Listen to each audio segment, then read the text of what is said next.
இன்றே டவுன்லோட் செய்து உங்கள் ஃபேவரட் ஷோக்களை என்ஜாய் பண்ணுங்க. ஹலோ ஹலோ மாயா. கதிர், என்னாச்சு? ஏன் இவ்வளவு பதட்டமா பேசுற? மாயா ப்ளீஸ் இப்போ என்ன எதுவும் கேட்காத. நான் சொல்ற இடத்துக்கு நீயும் சின்னவும் கிளம்பி வாங்க. நீங்க என்ன பார்க்க வர்றது யாருக்கும் தெரிய வேண்டாம், முக்கியமா தனாவுக்கு தெரிய வேண்டாம். நீங்க உடனே கிளம்பி நேரில் வாங்கின விஷயத்த சொல்றேன். சரி சரி, பதட்டப்படாத. நாங்க உடனே கிளம்பி வரோம். எங்க வரணும்னு மட்டும் சொல்லு.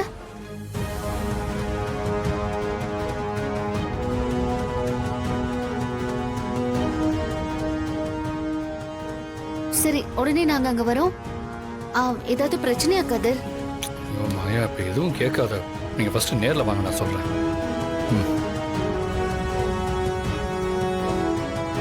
டேய், என்னடா ஆச்சு?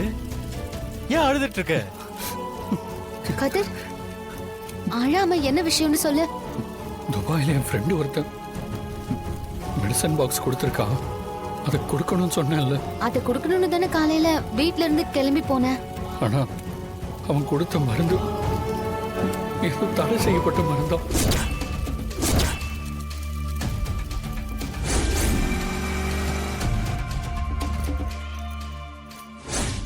டேய் மச்சான், போலீஸ் வந்திருக்காங்கடா. என்ன ப்ரோ, வரும்போதே போலீஸை கூட்டு வந்திருக்கீங்க? ஏங்க, மெடிசன் தானங்க கொடுக்க வந்தேன். போலீஸ் எதுக்கு வராங்க? இது நம்ம நாட்டுல தடை செய்யப்பட்ட மெடிசன் ப்ரோ. ப்ரோ, நாங்க எப்படியாவது தப்பிச்சிருவோம், நீங்களும் தப்பிச்சிருங்க. ப்ரோ ப்ரோ ப்ரோ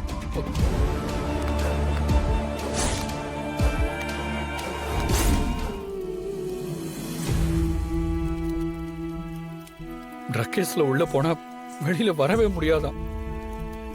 என்கிட்ட பார்சல் வாங்க வந்தவனே சொன்னான். அதான் அங்கிருந்து நானே எஸ்கேப் ஆகி அப்படியே ஓடி வந்துட்டேன். போனை சுவிட்ச் ஆஃப் பண்ணிட்டு போலீஸ்க்கு பயந்து ஓடிக்கிட்டே இருக்கேன்.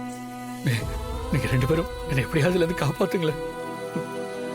இந்த மாதிரி நேரத்துல நான் ஜெயிலுக்கு போறதல்ல நான் நினைச்சு கூட பார்க்க முடியும். கதிர், முதல்ல நீ அழுது நிறுத்து. டென்ஷன் ஆகாம அடுத்து என்ன பண்ணலாம்னு யோசிக்கலாம். ஏன் மாயா, ஒண்ணு பண்ணவா? உண்மையை சொல்லி பேசாம போலீஸ்ல போய் சரண்டர் ஆயிடுவா. கதிர், என்ன பேசிட்டு இருக்க நீ? இந்த மாதிரி ட்ரக் கேஸ்ல அதெல்லாம் சரி வராது. எனக்கு என்ன தோணுதுன்னா, இத பத்தி பெரியப்பா கிட்ட சொல்லி என்ன பண்ணலாம்னு கேட்கலாம். மாமாவா? அவருக்கெல்லாம் தெரிய வேண்டாம். நீ பயப்படாத கதிர், அவர் பொண்ணோட லைஃப் இல்லையா? நிச்சயமா இந்த விஷயத்துல அவர் உனக்கு ஹெல்ப் பண்ணுவாரு. அவரோட இன்ஃப்ளூயன்ஸை யூஸ் பண்ணி இந்த சிக்கல்ல இருந்து உன்னை எப்படியாவது வெளியில கொண்டு வந்துடலாம். டேய் கதிர், முதல்ல மாமா கோவப்பட்டாலும் நிச்சயமா இந்த விஷயத்துல அவர் ஹெல்ப் பண்ணுவாரு. நாம மாமா கிட்ட கேட்டு பார்க்கலாம். கதிர், ஒரு 2 hours நீ இங்கே இரு. நாங்க நேரா வீட்டுக்கு போய் பெரியப்பா கிட்ட பேசிட்டு நான் சொல்றேன். அதுக்கப்புறம் என்ன பண்ணலாம்னு நம்ம முடிவு பண்ணலாம். காஃபி 2 பேருக்கும் கொடுக்கலாம். இவரால இவங்க அண்ணன் முன்னாடி காஃபியை வாங்க முடியாதுன்னு சொல்ல முடியாதுல்ல. காலையில தான் முக்கியமான வேலை இருக்குன்னு போய் சொல்லிட்டு போயிட்டாரு. இப்ப என்ன பண்றாருன்னு நான் பாக்குறேன். மாமா முன்னாடி இவர் என்கிட்ட பேச மாட்டாருங்கிற விஷயத்த போட்டு உடைக்க தான் போறேன். என்ன ஆனாலும் பரவாயில்ல. ஓஹோ, காஃபி கொடுக்குற மாதிரி வரியா? அண்ணன் முன்னாடி காஃபி கொண்டு வந்து கொடுத்தா உன்னை மன்னிச்சு நான் அந்த காஃபி எடுத்து குடிப்பேன்னு திட்டம் போடுறேன். உன் திட்டம் என்னைக்கும் பலிக்காதடி. காஃபியா கொடுக்குற காஃபி?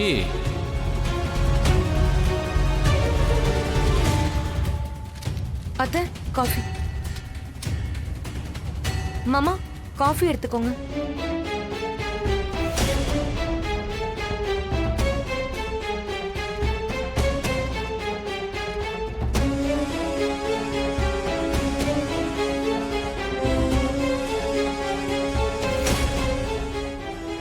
என்னங்க, காஃபி எடுத்துக்கோங்க.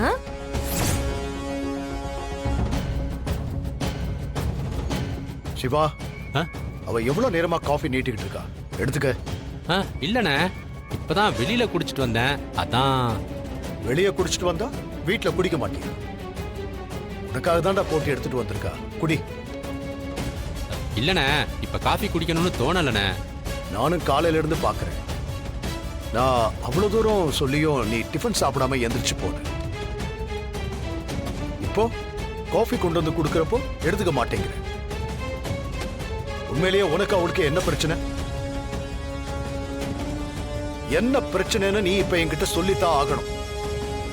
இந்த நிமிஷமே தீர்த்துடுதான் சொல்லு. ஐயோ அண்ணே, அதெல்லாம் ஒண்ணும் இல்லண்ணே. இப்ப காஃபி குடிக்கணும்னு தோணலண்ணே, அவ்வளவுதானே.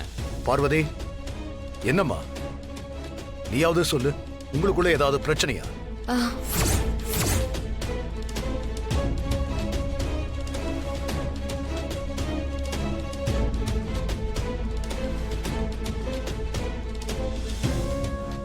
சிவா, இப்ப நீ சொல்ல போறியா இல்லையா? அண்ணே, நிஜமாவே காஃபி வேணான்னு தானே தோணுது. சரிண்ணே அண்ணே, நீங்க இந்த கணக்கை பார்த்துக்கிட்டே இருங்க. நான் இதை வந்துடுறேண்ணே.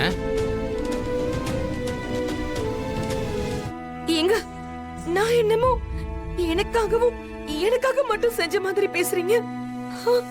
நீங்க, நான், நம்ம பையன் எல்லாரும் நல்லா இருக்கணும்னு தானுங்க இதெல்லாம் செஞ்சேன்.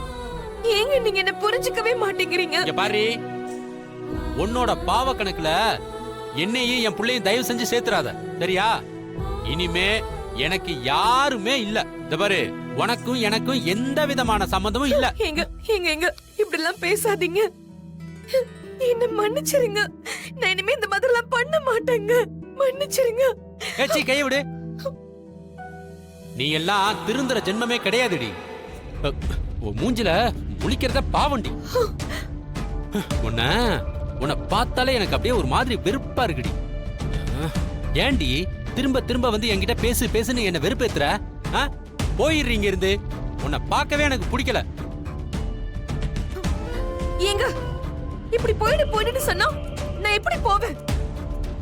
இங்க பாருங்க, உங்க வாழ்க்கையில இருந்து போறதுன்னா நீங்க முடிவு பண்ண கூடாது. அத நான் தான் முடிவு பண்ணணும். நான் உங்களை விட்டு எங்கேயும் போக மாட்டேங்க. ஏய், இங்க பாரு, நீ தலைகீழ நின்னு தண்ணி குடிச்சாலும் என் முடிவு இதுதான், சரியா? இதுல இருந்து எந்த விதமான மாற்றமும் கிடையாது. ஐயோ, கொஞ்சம் சண்டை போடாம இருக்கீங்களா? ஏன் இப்படி சத்தம் போட்டு சண்டை போறீங்க? டேய், எல்லாமே உன்னாலதான். ஒழுங்கா இங்க இருந்து போடா. போடாங்கறல, போடா. போடா. ஏய், இப்ப எதுக்குடி என் புள்ளைய விரட்டுற?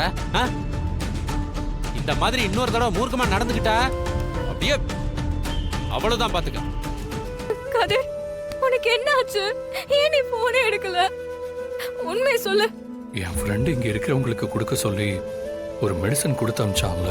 ஆமா. அத அவங்கிட்ட கொடுக்க போகும்போது இவனை கஸ்டம்ஸ்ல இருந்து ஃபாலோ பண்ணிட்டு போயிருக்காங்க. உண்மை தெரிஞ்சு அங்கிருந்து கிளம்புறதுக்குள்ள போலீஸ் ரவுண்ட் அப் பண்ணிடுச்சு.